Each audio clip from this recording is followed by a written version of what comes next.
Hello, wrestling fans, and welcome to episode number 117 of the Scumbags Wrestling Podcast. This is, I believe, episode 3 or 4 for our video version that we're bringing to you each and every week. Yes, you're not used to seeing us on Wednesday night right after AEW, but I'm going on vacation, so I'm getting this done with, and we can talk all about everything going on in wrestling. I'm going to first bring in Steven from Toronto, always greeting us with a picture of Jim Cornette. Yes. How are you tonight, Steven? Okay, after I just watched that horse shit. Yes, we all just got finished watching AEW and leading into All Out, which we'll talk about definitely in Did you hear that? Is that your horse? I have no idea. That's fine. Okay. But yeah, we'll definitely talk about AEW later on in the show as we lead into All Out. I'm going to bring in Jonesy from Niagara Falls. How are you, sir? Hey, Pac-Man stopped. So you could hear it too then, Jonesy. I could hear that interference, yeah. It actually kind of sounded like either Pac-Man or Donkey Kong a little bit. I didn't hear anything on my end. So how are you, Jones? I am pretty darn good. Awesome. So we're going to get into it because we got a lot to cover, and we'll try not to drag it out as long as we need to. But we're going to start off with, unfortunately, the passing of Bullet Bob Armstrong on August 27th. Scott Armstrong, he's to the right of his father, known as WWE referee right now. He announced on Twitter that his father passed away. He was 80 years old. I guess he had had some cancer and didn't seek treatment, probably because of his age, and didn't want to last days basically going through treatment, whether it would work or not. Also, people recognize his other son, the Road Dogg, Jesse James. So he had 4 sons in total that took part in wrestling. He was a multi-time NWA champion, and he was inducted in WWE Hall of Fame in 2011. And oddly enough, he finally stopped wrestling only 2 years ago at the age of 78. So Bullet Bob is gone and joined his wife, who also just recently passed away. Did you guys see anything of Bullet Bob and his history? Yeah, when he was in Smoky Mountain, as you can imagine, I've seen all the Smoky Mountain, and even I think he was in he'd be in his 50s, and he still looked in like he could go, and he could go, which was the scary part. So, I mean, rest in peace, Bob. But it was. If you can go back and watch when I want to say Scott was on, I think it was Scott under the hood in Smoky Mountain as Dixie Dynamite, and he ended up taking the mask off for his father's honor. It's a pretty good, cool angle, and yeah, he had to have been in his 50s at that point, and still a big draw. So it's a loss. Jonesy? No, I only heard about the man. I can't even tell you if I've ever seen him in a match. But now that he has passed away, I will watch his matches and see what it was all about. Yeah, who knows? Maybe you'll end up doing a whole Armstrong category for the wrestling trivia. So I know a lot about the Armstrongs. I've seen like all the sons wrestle, but him, I don't know if I ever actually seen. So we'll just dive quickly into some of the news that's going to also include Payback that happened on Sunday, along with NXT last night. But some of the non-wrestling news includes Bobby Lashley. With Payback, Bobby Lashley ended up getting the U.S. title off of Apollo Crews. Shayna Baszler and Nia Jax took the tag team titles off of Sasha and Bayley, going to further their feud upcoming because they're losing all the gold that's going on. Roman Reigns got the Universal title by showing up right at the end after the ring had collapsed, once again with a superplex from Bray Wyatt or The Fiend onto Braun. And then Roman came out, signed the contract with Paul Heyman, stormed the ring, did the whole heel thing, trying to take advantage, but he did get the spear and got the title. So now he's obviously definitely aligned with Heyman, doing the different heel tactics, and he's going to take back his yard. We'll have to see what happens Friday when he gets to finally address that. Keith Lee earlier in that night beat Randy Orton pretty soundly. At the end, Orton had somewhat had a lot of the advantage going into the match, but then Keith did the Spirit Bomb and got the victory, which is surprised a lot of people. I didn't find it a surprise because they got plans for Keith Lee, and he's new up on the main roster. However, Orton did sort of get his momentum back, if you want to say momentum, because he's now the number one contender for Drew McIntyre at Night of Champions on the September 27th.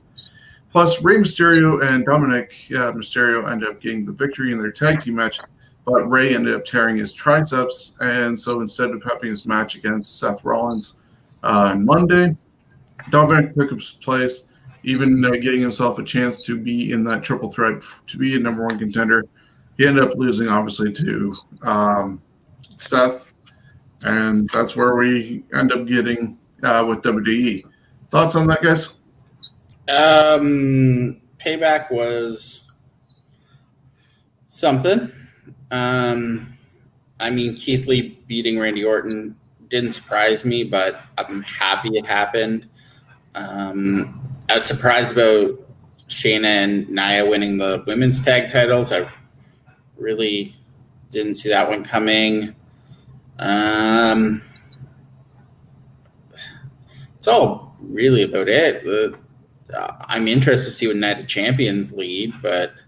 Well, I will say that the SummerSlam and Payback have been actually decent shows. They've kept it under time, so the whole idea of more is more is out the window, and they're actually just giving a decent show. And I'd say Payback was put together really nicely in only a week's time. That's the problem. It's only a week. They didn't really let You're it. gonna have your hiccups there, here and there, and not every match is going to be great. But I think they put together a decent show in that regards. Carrying on with some of the wrestling news, Gabe Sapolsky, who used to work for WWE, he's apparently retiring from being an indie promoter and leaving WWN. Brock Lesnar has made news because his contract has expired with WWE, which is not overly surprising because he's only there for the big times anyways. And as a result of that, his merchandise has been taken down from WWE shop. A lot of people are making a big fuss about it, but in all honesty, the guy's merchandise was based on whatever city he went to. So if he's not going on the road or anything, what merch does he have to sell? Mauro Ranallo has also announced that he's done with NXT. He's been stuck in Canada ever since COVID happened and been doing his commentating somehow remotely. But he's got other projects on the go, and he wants to, keep a balance for his mental health and also the health of his mother. So he's definitely going to be missed on NXT. It explains why Stu Bennett or Wade Barrett has been brought in, and he's leaving on good terms. So there's always a chance that he could come back if things improve. And you can only imagine with COVID-19 being stuck at home, it's probably worked on his mental capacity that he's always struggled with. Eric Young, who recently got released by WWE and has joined Impact Wrestling, he won the Impact Wrestling Championship from Eddie Edwards the other night on Impact, so last night. And Renee Young is going to be still doing stuff with Fox, I guess. It's still up in the air what the relationship between WWE and Fox is going to be like. There was still talk about maybe the occasional backstage episode happening here or there. But she kind of saw the writing on the walls when Backstage got canceled. And even though they were bringing back Smack Talk, it felt like a step backwards. So she wanted to see what else is out there. And that's why she made that decision to step away from WWE. She hasn't had any talks with with AEW or anything like that. But so that's a lot of the news. Thoughts on any of that, with the exception of one thing that broke just a couple minutes ago? I mean, Brock Lesnar being a free agent isn't really... Is he really a free agent, though? Because, he's only going back... If he's going back to pro wrestling, he's going to be in WWE. So I swear this happens every so often. He'll probably get a raise. He'll sign again, and he'll be back probably in time for Royal Rumble. If COVID... I think it's going to be based on what's going on with COVID too. Yeah, because even AEW, they got fans and they could bring him in, but once again, that was just or let's bring in more ex-WWE guys, and he's kind of resented by the fans. He gets that big pop when he comes out, but then people go, "Oh yeah, he's going to get handed the title and come back every 6 weeks, 2 months, whatever."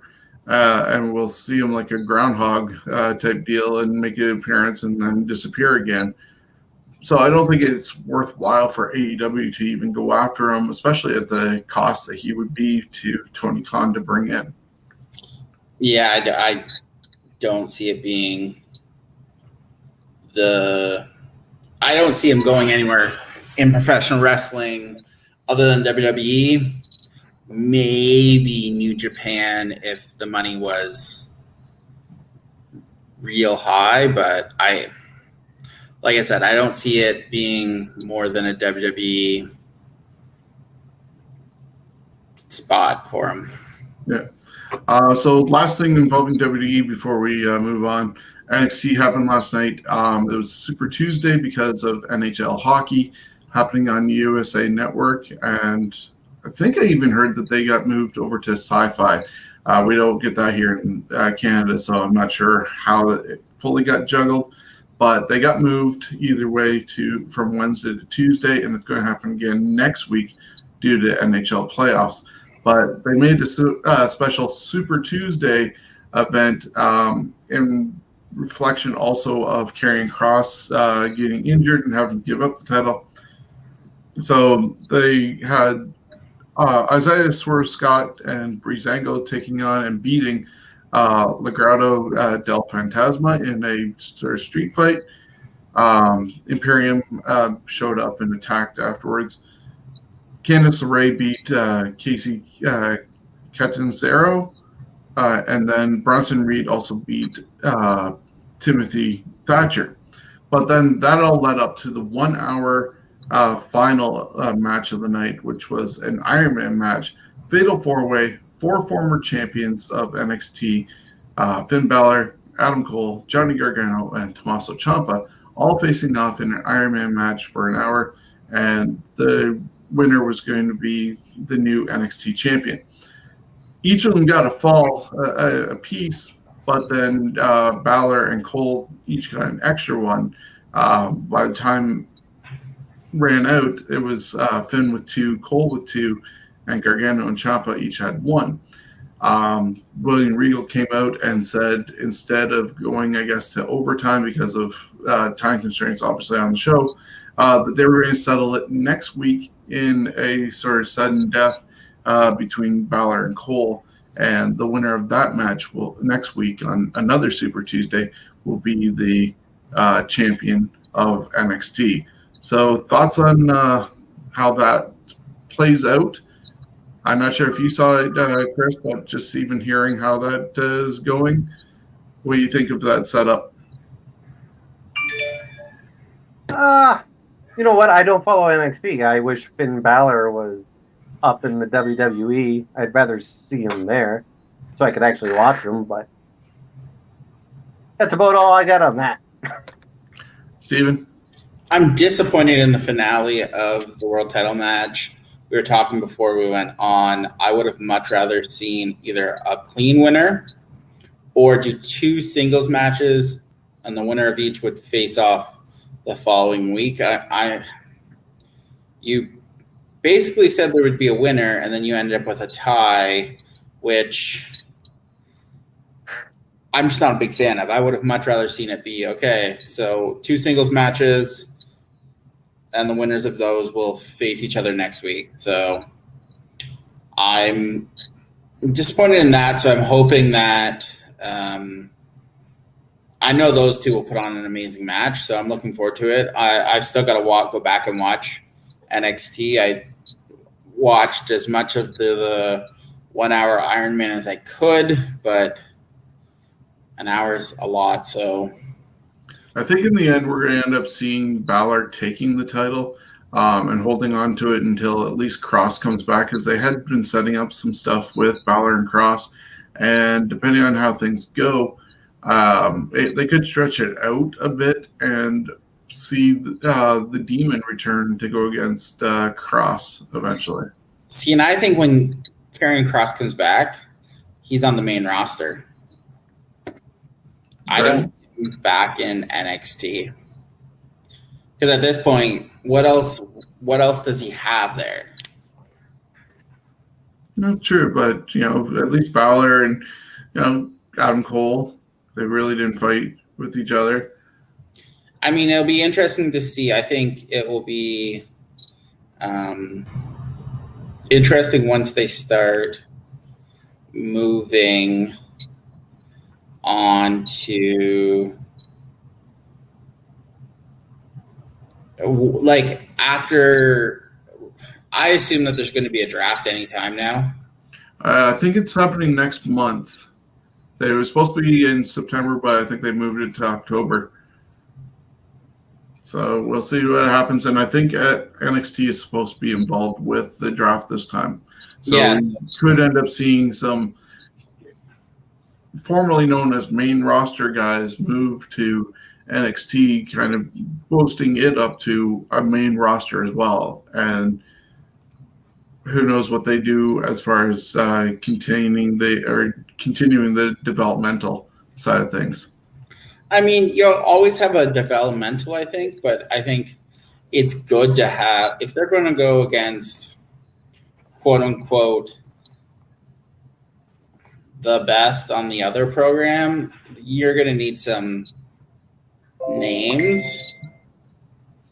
But I mean, don't have a problem with the developmental being put off a little bit just based on the fact of. And they don't necessarily have to be on TV either as they develop. So, Chris, one thing before we move on to Fantasy Warfare Tournament and the finals, which hopefully people are here also to tune into, you mentioned something about Dwayne "The Rock" Johnson before we went on the air. Yeah, actually, my wife texted me and told me that CNN has posted that The Rock and his family all have COVID. Yeah, so I was looking that up, and it's also on Entertainment Tonight's website, and it says that the whole family has tested positive for coronavirus. He has 2 younger daughters, Jasmine and Tiana, 4 and 2 respectively, have tested positive, along with his wife Lauren. So great. Can only imagine what that's going to entail. Hopefully, because Rock is or Dwayne is good at doing social media, he'll let people in on the whole how he's doing or how it's going, and he'll end up championing like Tom Hanks to make sure people stay safe. He already has. He's already started. He already posted a video about getting tested, wearing your masks. etc. Hopefully his kids make it out without any issues.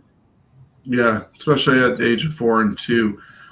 So I'm going to take just a slight break for a promo on these lovely T-shirts, and we'll get into Fantasy Warfare Tournament, the finals of our greatest tag team. Hey wrestling fans, it's Shawn from Scumbags Wrestling. September is Carry Malformation Awareness Month, and we've teamed up with Steven's Wrestling Journey to present this great t-shirt. Proceeds from it are going to help Sick Kids Hospital in Toronto as they do research for Carry Malformation. You can get the shirt for $30 or a poster for $15. However, I'm going to do something better. For the month of September, if you get your t-shirt during this month, I'll reduce it by $5, so you get the shirt for $25 or the poster for $10. Contact me through the Scumbags Wrestling Facebook page or email me at scumbagswrestling@gmail.com. Get an amazing t-shirt and help a great cause at the same time.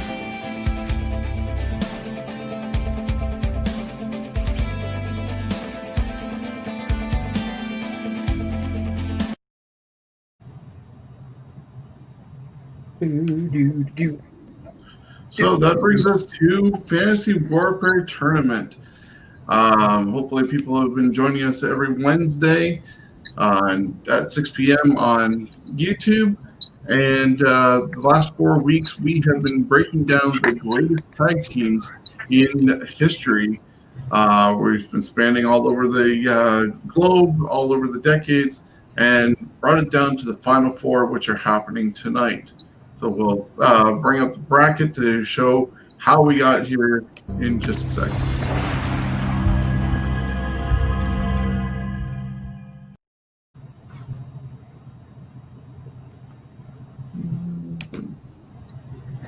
So we're sharing that. And as you see here, we started on week number 1. Red Dragon lost to Steiner Brothers. Eminem lost to Midnight Express. Steiner's lost to Midnight Express, putting Midnight Express into the finals. And that was week number 1. Then we look over at week number 2, and we saw the Small and SWAT team lose to the Hardy Boys, and the Dudley Boys beat the Briscoe brothers of Ring of Honor. And then that brought us down to Hardys versus Dudleys, a competition that happened a lot in the early 2000s in WWE, and the Dudley Boys ended up winning. So tonight, the Dudley Boys are taking on the Midnight Express in our first matchup.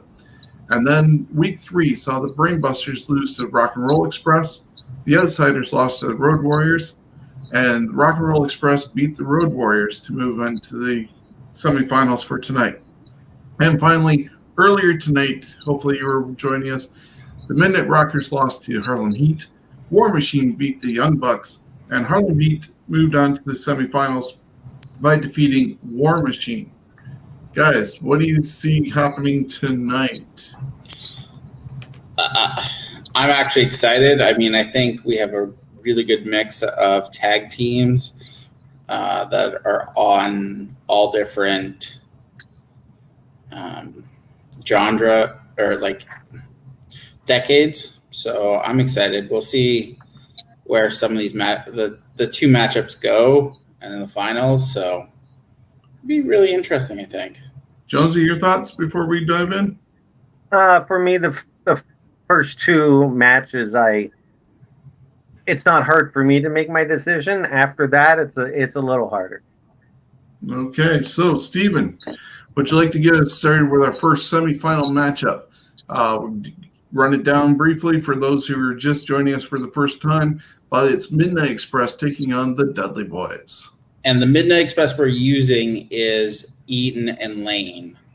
As we did pick, if there was multiple incarnations of the team, we did pick a certain segment of it. So it's beautiful Bobby Eaton and Stan Lane.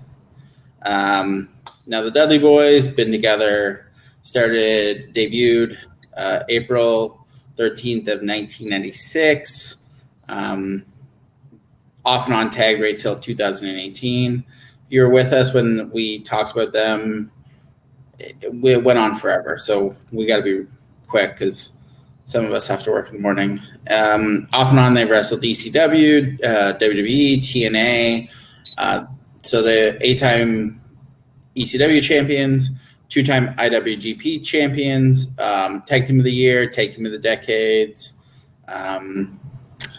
TNA Tag Team champions twice, NWA TNA Tag Team champions, WWF 8 times, WCW, which is in WWE, 1-time WWE Tag Team champions. Then when you got the Midnight Express, they started Eaton and Lane in 87 to 88.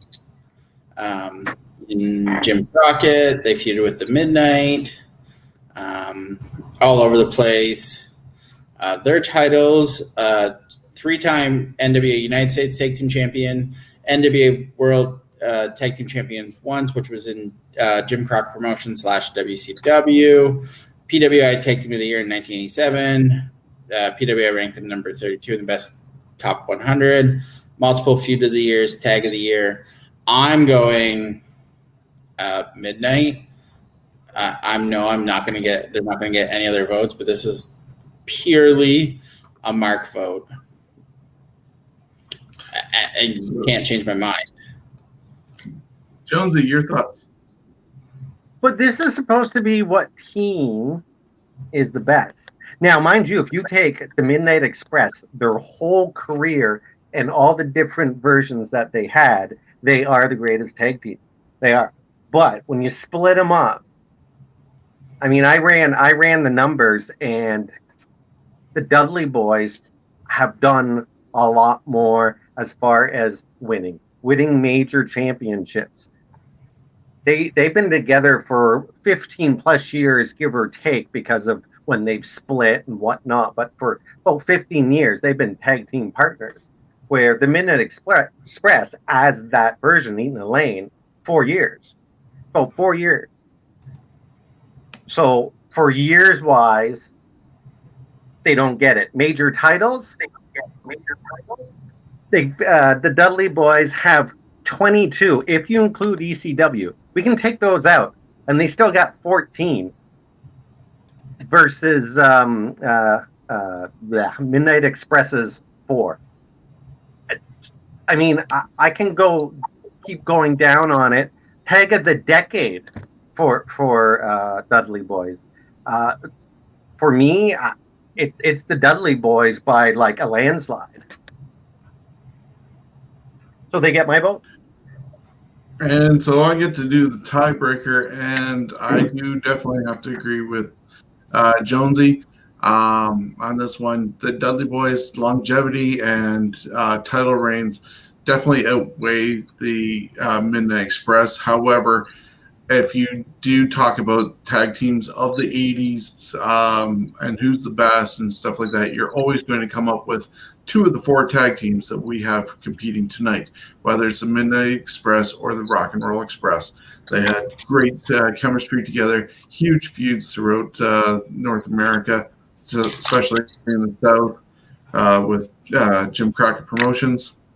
But longevity, title-wise and everything, the Dudley Boys are moving on to the finals, which then brings us to our second matchup of the show, and that is the Rock and Roll Express taking on Harlem Heat.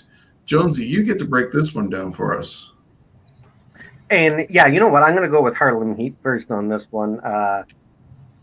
They've been together about 7 years when you take how many years they were actually a tag team, approximately 7 years. What they achieved in that 7 years is pretty good.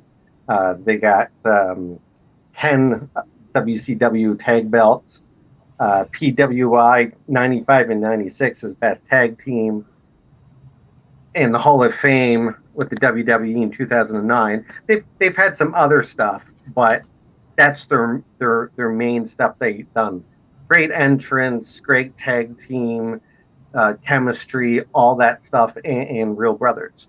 I really like Harlem Heat. But Rock and Roll Express, I mean, talking about Dudley Boys, the Rock and Roll Express have been together like twice as long, and that does hold a lot of weight. And I mean, God, you go down the list of the things they've done. AWA once, Jim Crockett 4 times, Korea, PWA once, Mid-South 3 times, NWA twice, Hall of Fame in both NWA, WWE, and I mean, there's more. So, and PWI in '86, they were ranked number 4. Again, I think versus Harlem Heat, I think it'd be a great match to watch. Even now, those 4 could probably put on the show. But you know, Rock and Roll Express is just a freight train, and the Dudley Boys, they're gonna connect, I think. So Rock and Roll Express for me. Yeah. So I get to go next, and I love Harlem Heat as well, but it has to be Rock and Roll Express. Just the longevity of them. They traveled more around than Harlem Heat. Harlem Heat had some independence. They were at Global, and then they were in WCW. They broke up, and of course we saw that abomination of Big T or Ahmed Johnson join Stevie Ray, and we saw what happened with Booker T's career, but they never made it to WWE. They're WWE Hall of Famers because of everything that they have done in their career. But you're looking at the Rock and Roll Express, where they've been together probably longer than some of us have been born that are watching this show. And they're still making appearances. They're still picking up titles.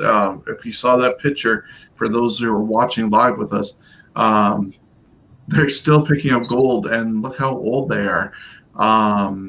They were just recently on AEW as part of the tag team honoring appreciation night, and took a spike pile driver Ricky Morton did from FTR. So I have to advance them. Is it a clean sweep, Steven? This is a clean sweep, which breaks my heart because I'm a huge Harlem Heat fan, but too many championships all over the world. It's the Rock and Roll Express. It's the Rock and Roll. Yeah. And so that brings us on to our final matchup of the tournament, and that has the Rock and Roll Express taking on the Dudley Boys. And so I get to break this one down after hearing everything that we've just discussed.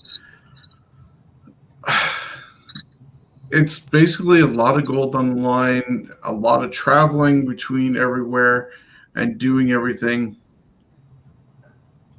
And thinking about it carefully, as you guys were both describing these two teams just a couple minutes ago, I am going to go with the Dudley Boys for the simple fact that they went everywhere and were on a more national scale.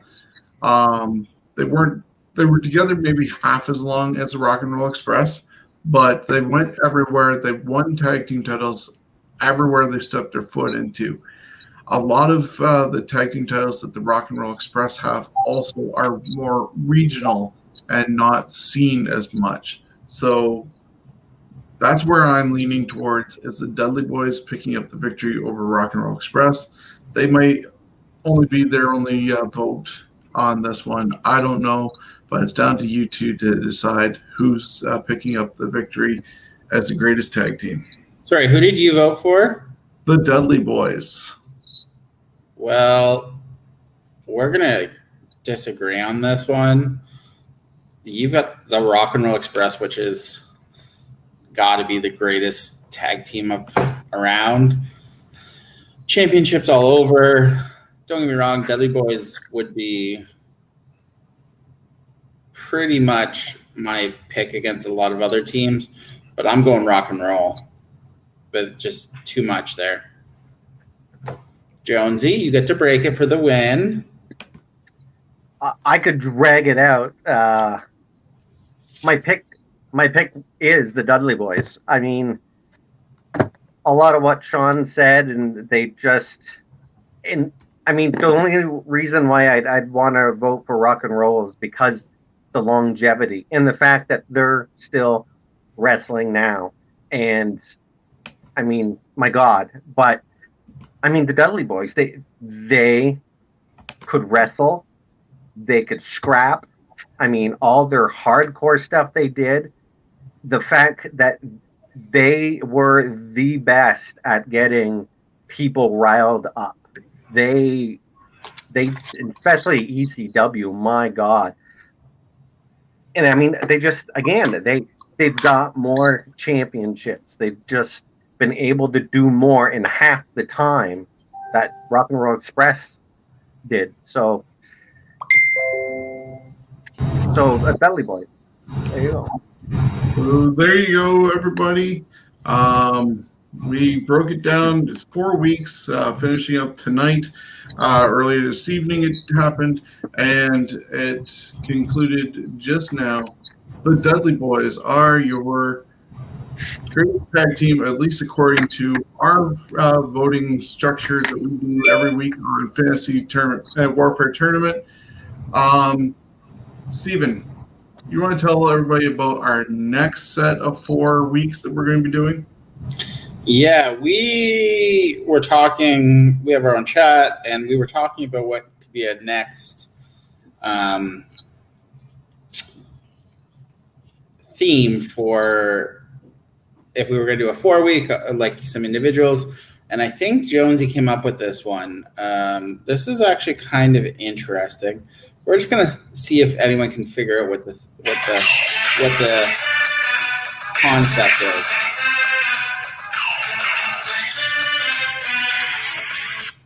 So we're doing the best theme music. We've picked WWE, WWF, WCW, and then I think we officially named it the Wild Card. Yeah. So you've got TNA in there. You've got some people from WCW. You've got some WWE. We define WWE and WWF as two kind of different ones because WWF is obviously before the name change, and I think it went right up to the new generation. Basically up until WCW closed. Yeah, so early 2000s. So that's kind of the divider. We do have some TNA in the wild card. People might notice also, sorry to interrupt, when we do the WWE side of things, a lot of that music went between WWF and WWE, but because it was still used in that era as well, that's how it did qualify to be considered for the WWE side of things, because you're going to see things like Stone Cold Steve Austin and Kurt Angle and stuff like that. They were around with post WCW, and so their sound, their music is going into that category, which opened up a lot of space also for some rock and wrestling connection, and new generation and attitude era to be in the WWF side of things. Yeah, it's a pretty interesting mix. I mean, there's a lot. So for those that are watching right now, here's what you can expect next Wednesday when we break down the WCW side of things.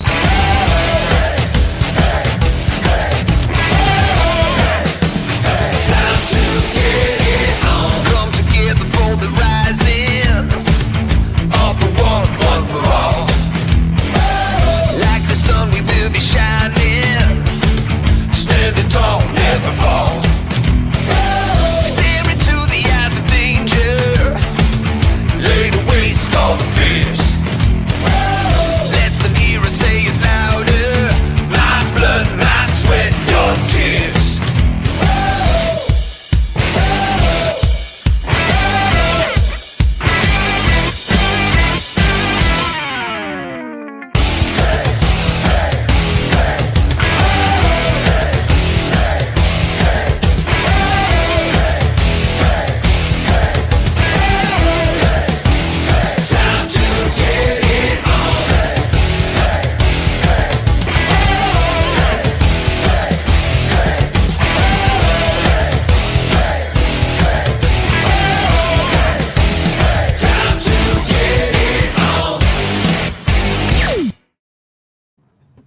So as you just saw right there, for those watching, you have things like the Four Horsemen, the NWO, NWO Wolfpack, Disco Inferno, Sting is the Crow, Sting is Surfer Sting, Ernest the Cat Miller, the Natural Dustin Rhodes, and many more. So if you just saw what we did as the finals here, imagine it as 16, in this case, theme songs going against each other, and we break it down until we get to one. So hopefully you join us each and every Wednesday on YouTube. And if you have any suggestions for future shows for us, be sure to contact us on our Facebook page or email us. Oh, Jonesy, I have a new one to suggest. Go for it. Best wrestling boots. Okay, the fine art of wrestling boots. Who had the best? I mean, my God, you think of Texas Tornado, Ultimate Warrior. Texas Tornado's boots held his actual fake feet in them. Okay, are we done? So, yeah, we are going to move along from Fantasy Warfare Tournament, and we're going to quickly break down everything that happened just a couple minutes ago on AEW Dynamite, leading to All Out happening this Saturday. So it was their final show to All Out. Best Friends lost to Santana Ortiz. That match could have happened on All Out for what they were doing leading up to it. The Bucks ended up being Jurassic Express. They're going to go against each other at All Out. Then there was FTR getting a pep talk from Tully. Kenny Omega came out. He got interrupted by FTR. Page came out as well. So that's setting up their tag team match that's happening on Saturday.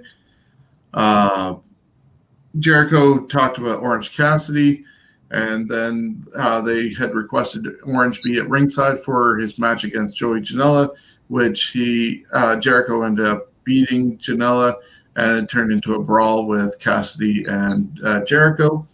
Then we also had Thunder Rosa going against Serena Deeb, an actual women's match that was a match. It was two women who could actually wrestle, which is amazing for AEW since they only have really Hikaru Shida that can wrestle. But then the final saw a really bad segment with a lawyer, dressed up really bad going against Jon Moxley, and Wardlow ended up getting involved afterwards. And, of course, Moxley picked up the victory over the lawyer, and there was a brawl to end the show, leading to him going for the championship. So, quickly, Steven, your thoughts on what happened, and then we'll start the predictions for the show. Can they just stay out of their own fucking way? No. No, because they had me hooked. There was some horseshit stuff that I would have rather not seen, but I was like, I could live with it. And then the last segment happens. I'm like, well, awesome. Way to ruin me maybe buying your pay-per-view on Saturday. Clearly not now. I'll find a free link on the internet. Yeah.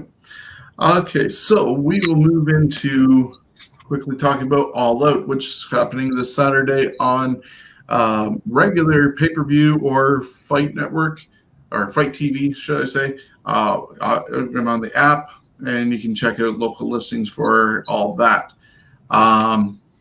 As I mentioned, due to winning their match, the Young Bucks are taking on Jurassic Express. What do you see happening there? Your pick? I assume Young Bucks are going to win because it's going to set up a feud later between FTR and the Young Bucks for the titles. So I'm assuming that's what the setup is. I'm really don't understand what the point of this is. Yeah, that would be my guess too. They didn't show much sportsmanship with Jurassic Express after they won their matches together. They're trying to show a little more edgier side to them, especially after Hangman Page cost them their chance at the titles. And, of course, they wanted to go after FTR. It was also announced during tonight's episode of AEW that Big Swole is going to take on Dr. Britt Baker in the buy-in. It's a tooth and nail match. I really don't understand. Yeah, I didn't get what that was going to entail.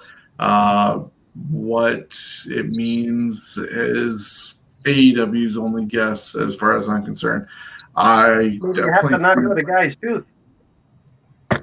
Well, it is a dentist there, and if they're then ripping off WWE with their eye for an eye match in that regards, but it's on the free pre-show. That's how great that is. There's also going to be Matt Hardy taking on Sammy Guevara in a Broken Rules match, which apparently I'm going to guess is a no-holds-barred sort of brawl, but at the same time, if Matt Hardy loses, he leaves AEW. Yeah, it's a last man standing match. So clearly, with the stipulation that if Matt Hardy loses, he's got to leave AEW. Matt Hardy's winning. Yeah. They back themselves into these stupid gimmick matches, and it determines who's going to win. So the only thing that is kind of up in the air, but then when you look at this picture that I'm putting up right now, the Casino Battle Royale is returning. This time it's going to be the guys. It's sort of a Royal Rumble, but it's 5 guys at a time come in, depending on what suit is drawn. And then number 21 is the Joker, so whoever gets that. This picture that we're seeing on the screen just basically has Darby Allin and Lance Archer. However, also involved in the match include Brian Cage, Ricky Starks, who have been going after Lance Archer and Jake Roberts lately, Pentagon Jr., Phoenix, Butcher, Blade, and Eddie Kingston. The 5 of them are going to be in there. Shawn Spears, Billy Gunn looks to be in it. Best Friends, Jake Hager, Santana Ortiz, and probably a couple of jobbers that usually appear on Dark on Tuesday nights. They're going to fill out the rest of the 21. Who do you see coming out as the winner of this Casino Battle Royal and getting a shot at whoever's champion? I'm going to guess it's going to be Darby Allin, because that will be Darby Allin versus MJF. But I watched that cluster of a fight, and you've got like the Butcher, the Blade, the Candlestick Maker, Pentagon, Phoenix, Ricky Starr. I'm assuming that it's going to be Darby Allin, but yeah, I was leaning towards Allin as well, because when you look at that list, even if Moxley comes out on top, he's already gone against Archer, he's already gone against Cage. Who else is left unless they do Pentagon? But that's the only one I can see coming out of it. He already beat Hager. Like, the list of those who are in this match are really Darby Allin too. True, but they kind of built him as a underdog who can then get the win and stuff like that. Like, they still have some room to work with Darby, I think, regardless. So that would be my pick on that one. Then, for the love of God, why is this happening? The Dark Order, which is Uno and Grayson, and it looks like it's going to be Cabana and Brody Lee, the current TNT champion, are taking on the Natural Nightmares, Matt Cardona, and Scorpio Sky, all in honor of Cody, who got decimated by the Dark Order. Do we really have to talk about this horseshit? Well, we get it over and done with. I'm going to go with Dark Order, because after them killing Cody Rhodes, I'm assuming that they're going to try to push the Dark Order. So I'm going the Dark Order. but I don't understand this match. I understand why they want to think this is a good idea, but it's they rushed it. Yeah, with what they did to Cody and the Dark Order and Brody beating him soundly in under 3 minutes for the TNT title, the beatdown afterwards, it was almost too little too late for the Dark Order to look credible, but they did make themselves look credible. I'll hand it to them in that regards. Just, as I said, too little too late. And I wondered, with everybody who's involved type deal, and I guess Cody's away doing some filming with Stephen Amell or something like that, and that's one of the reasons why he got written out of the scene. But could this eventually lead to the Nightmare family taking on Dark Order in Blood and Guts? Because they didn't do Blood and Guts. Don't encourage that shit. I know, but I can just see it happening because that was that was Dusty's match, the War Games, so he has to do his daddy's match. I assume you're going to probably see a double turn. I assume Coban is going to go back face, and Cardona is going to join them as a heel. That would be interesting. But yeah, I don't really get it because he's only signed to a 5 appearance deal, and they've already used 2. So, or was tonight number 3? Was he on tonight? Yeah, part of the brawl. Oh, maybe. I don't know. I thought he showed up. Yeah, we'll Either see. way, he's going to be a part of it on Saturday with the Nightmare family. Yeah. Then we have the tag team titles on the line as the current champions, Hangman Page and Kenny Omega, defend against FTR, who will have Tully Blanchard in the corner. They won the gauntlet last week, and they get their title shot on Saturday. New champs, still champs. Oh, new champs. It's FTR, and I think you find Page and Omega break up. And I think Page joins FTR and Tully. Yeah, it could be that way. Or I still see the breakup, but what if it's Omega? He's been showing some heel tendencies. People want him to be the cleaner. I know you're covering your face on that one, but the way they've almost telegraphed things with Page going to join them, they could also go the total opposite and do a swerve. I see it coming in that regard, but definitely new champs. Oh, yeah, new champs for sure.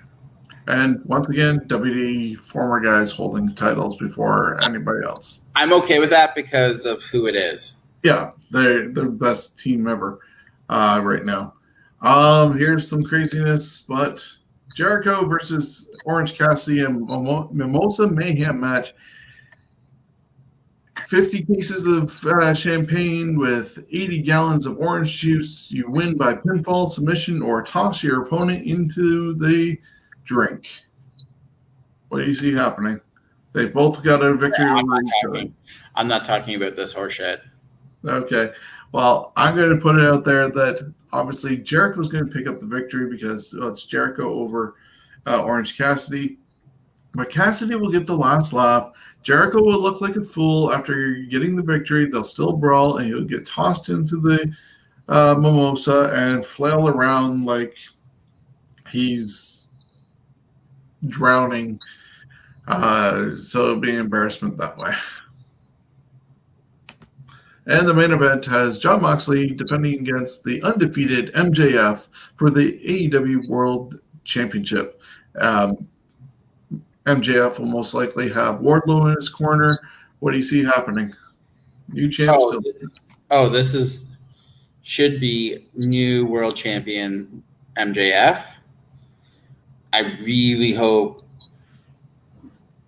AEW doesn't screw this up, because this is their opportunity to really turn things around.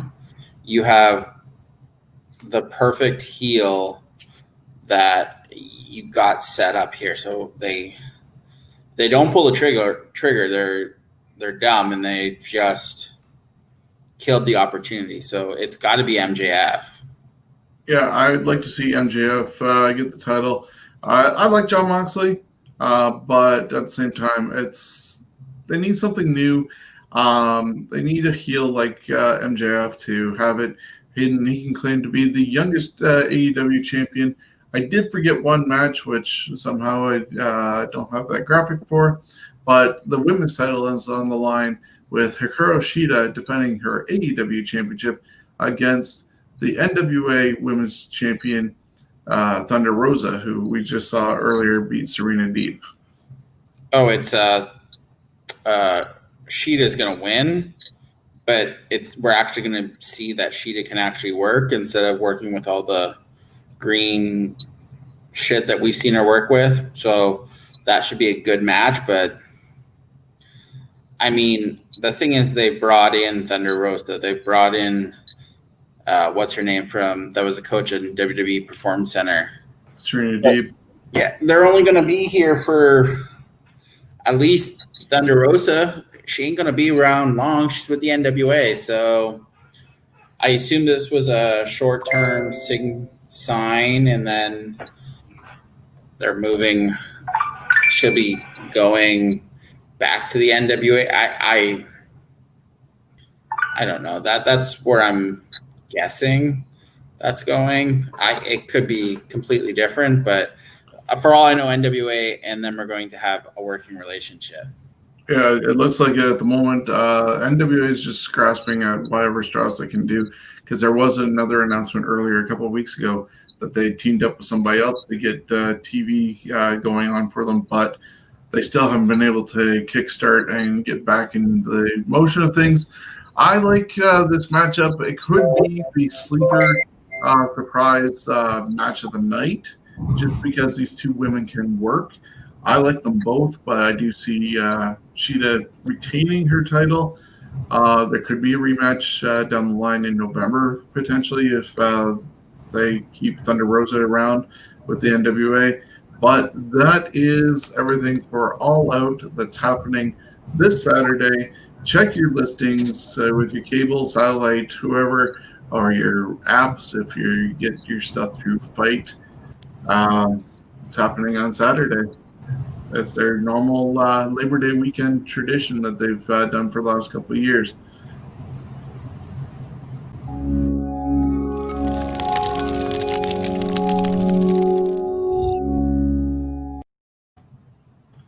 And we're going to move on to Jonesy with our This Week in History. Steven, just checking out. Have a good night and good week. I will see you on Fantasy Warfare Tournament next Wednesday. Jonesy. All right. This Week in History. So this week in pro history, we're going to start at August 28th and work our way up to today. 34 years ago today in Los Angeles, Wahoo McDaniel defeated Tully Blanchard to win the NWA National Heavyweight Championship. 34 years ago today, WWF presented the big event from the C&E Stadium in Toronto. Great exhibition stadium. You ever been there? Crappy stadium, but awesome at the same time. There was about 74,000 people there, but about 64,000 paid. The event was a part of the 18-day annual C&E. We had some matches like the Killer Bees defeated the Funk Brothers. Dick Slater defeated Iron Mark Sharp. No. Ricky Steamboat defeated Jake the Snake in a pit match. And Hogan defeated Paul Orndorff by a DQ. 31 years ago, the Brainbusters defeated the Hart Foundation. This is SummerSlam 89. Dusty Rhodes defeated the Honky Tonk Man. The Warrior defeated Rick Rude to win the IC belt. And Hogan and Brutus Beefcake defeated Randy Savage and Zeus. 26 years ago, Shawn Michaels and Diesel defeated the Head Shrinkers to win the WWF Tag Team Championship. 20 years ago, on Nitro, Kevin Nash defeated Booker T to win the WCW World Heavyweight Championship. And 17 years ago, on August 28th, in Osaka, Japan, Takayama defeated Masahiro Chono by knockout to win the IWGP Heavyweight Championship. The match took place in a steel cage, amazingly the first in the 30-year history of New Japan Pro Wrestling. August 29th, 38 years ago, Otto Wance defeated Nick Bockwinkel to win the AWA World Heavyweight Championship.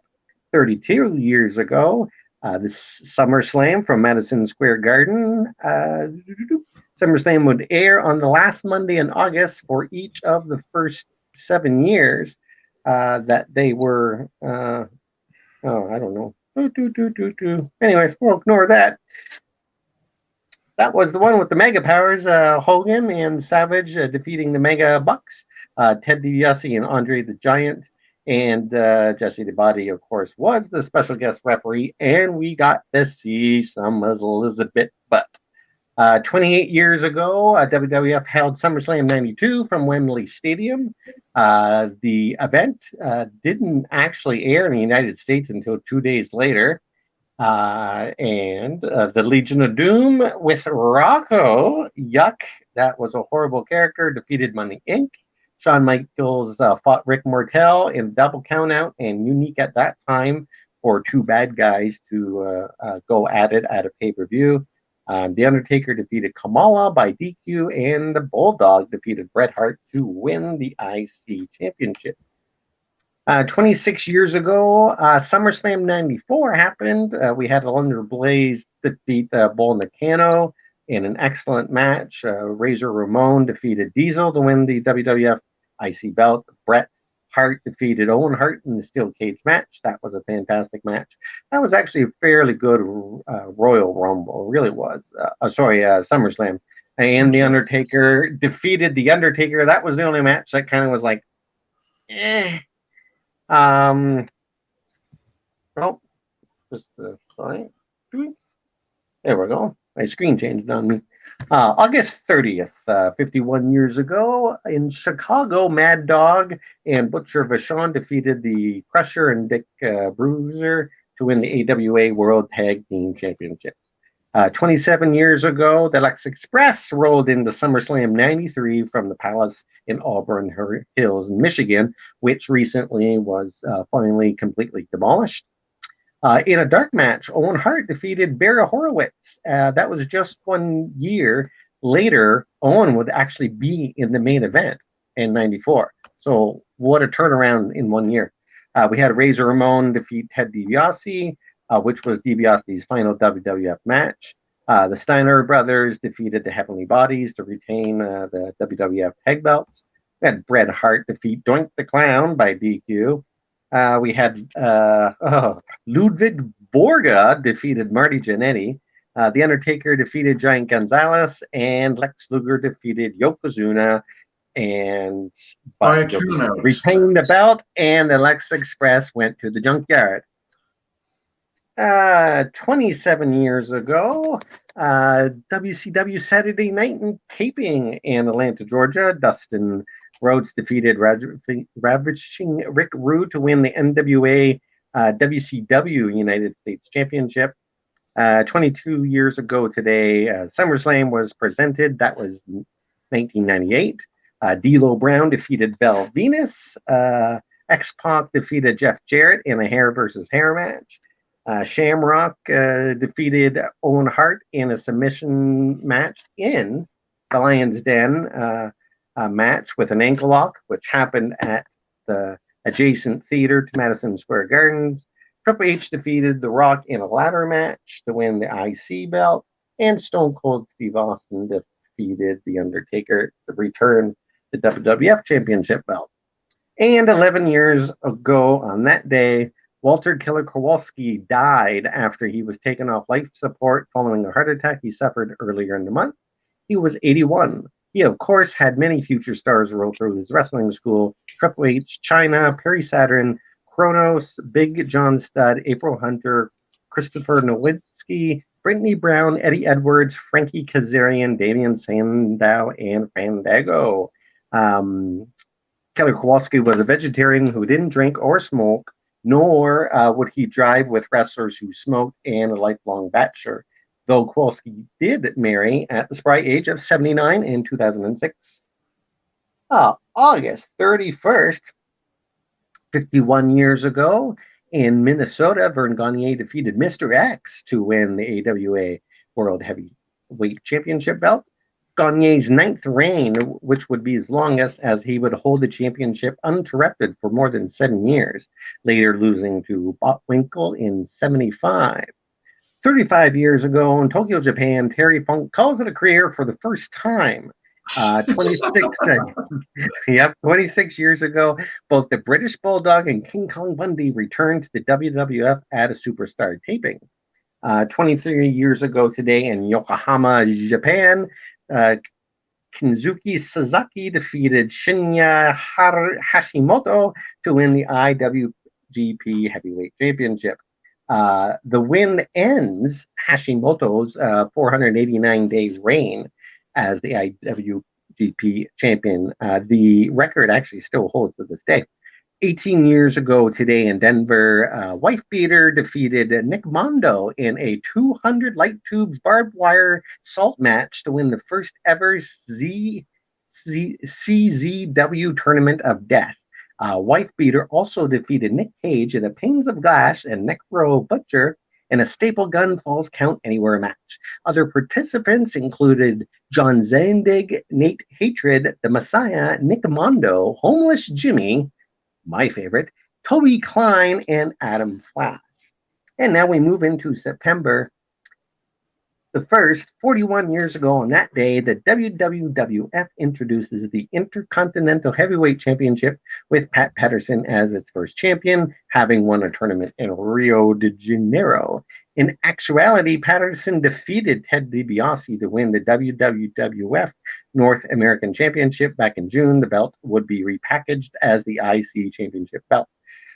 30 years ago today, wrestling got a little too real for the people of Memphis during their Saturday morning wrestling broadcast on WMC TV in Memphis. Eddie Gilbert hit Jerry Lawler and Doug Gilbert's car in the parking lot outside the studio. The collision caused Lawler to suffer a bruised hip after he rolled over the hood of the car. Apparently, the angle got so real for some viewers, cops were called to the WMC studios. Lawler had to return later in the show to ensure authorities that he was all right. 28 years ago today, at the WWF Superstars taping in Hershey, Pennsylvania, Ric Flair defeated Macho Man Randy Savage to win the WWF Championship.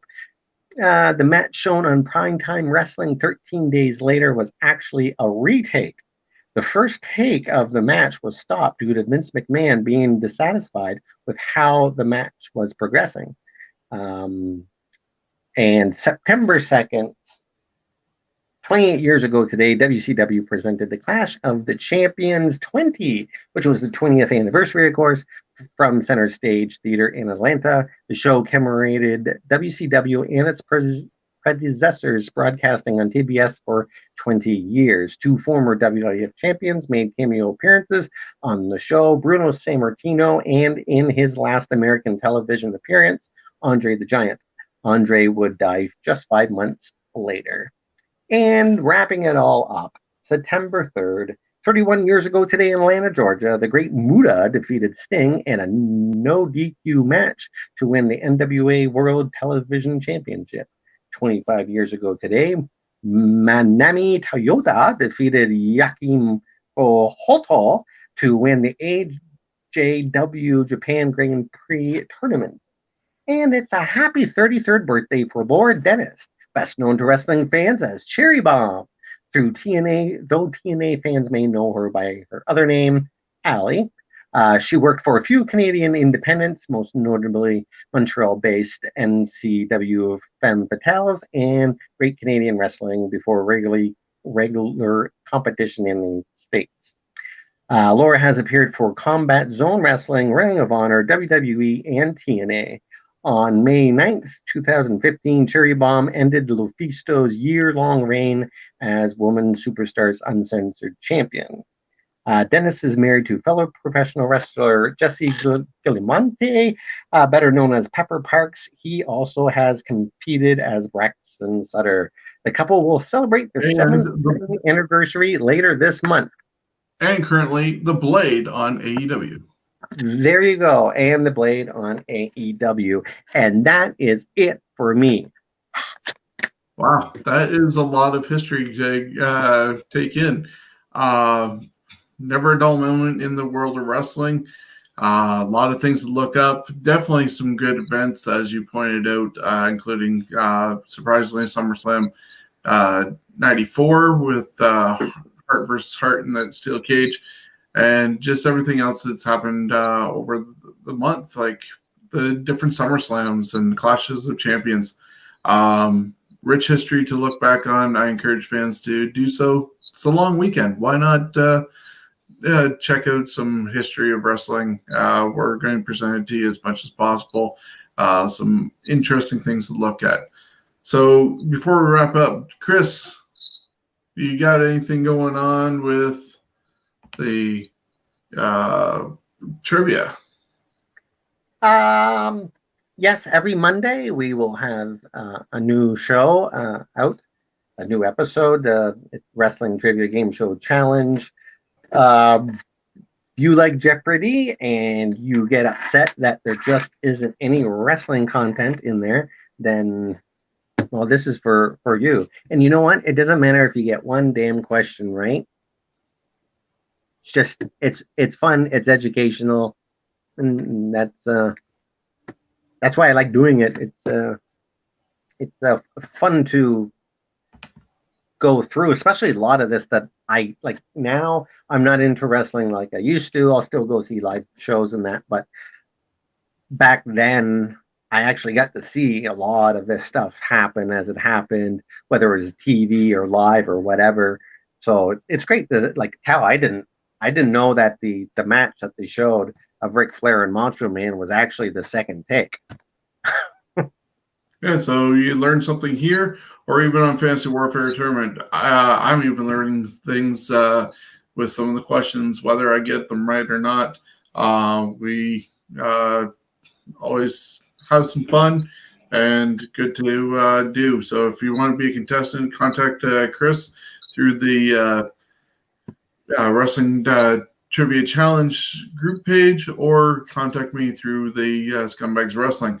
As you see running across the bottom, Scumbags Wrestling. We're on Facebook, Twitter at Scumbags Canada, Instagram at Scumbags Wrestling.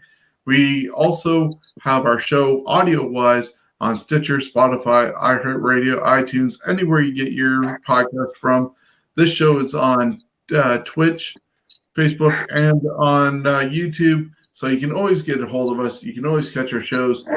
As I said earlier, we have Fantasy Warfare Tournament. Starting next week, we're going to start breaking down the greatest theme songs. But before we go, just another reminder, Steven's Wrestling Journey. It is, what do you have there, Chris? Looks like Big Show about to commit suicide because his TV show got canceled on Netflix.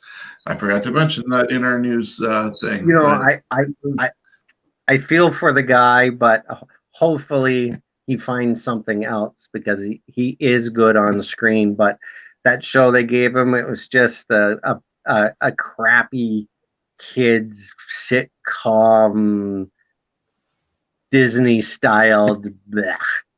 I watched the first episode. It was okay, but I wasn't that impressed, and my wife just went, "What the hell was this?" So I ended up watching all the episodes, but yeah, it was like Family Matters, just 20 years too late. Family Matters was awesome. Well, like I said, 20 years too late.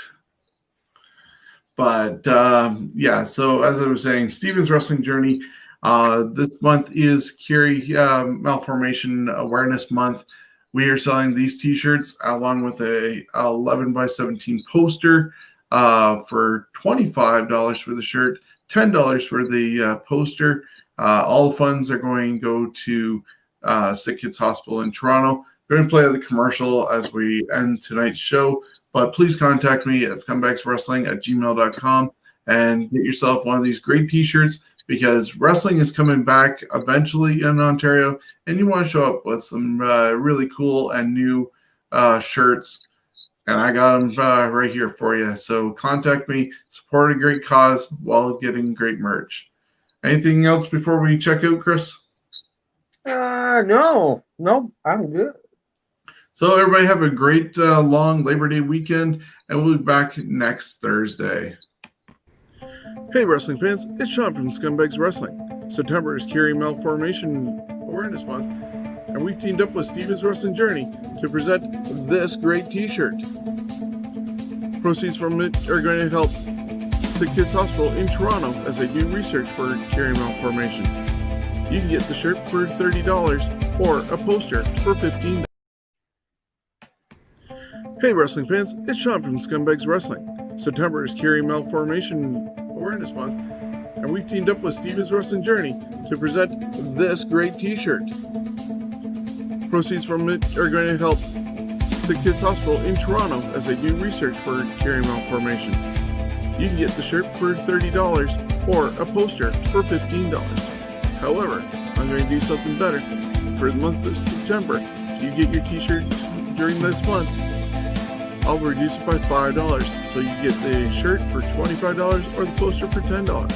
Contact me through the Scumbags Wrestling Facebook page or email me at scumbagswrestling@gmail.com. Get an amazing t-shirt and help a great cause at the same time.